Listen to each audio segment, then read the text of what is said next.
का रे, डोळ्यात पाणी का? फक्त यासाठी रडतोयस ना की तुला माझ्याकडे अक्कलकोटला येता येत नाहीये. इतर लोक जातात आणि तुला मात्र परिस्थितीनं बांधून ठेवलंय याचं वाईट वाटतंय ना.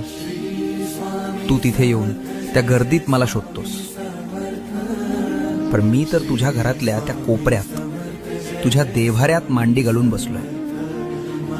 बाळा, मंदिरात मी राजा म्हणून बसलोय लोकांचं गाऱ्हाणं ऐकायला, पण तुझ्या घरात मी बाप म्हणून वावरतोय तुला सांभाळायला.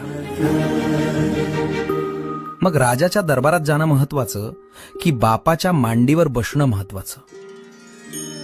त्यामुळे अक्कलकोटला येता येत नाही याची खंत करू नकोस.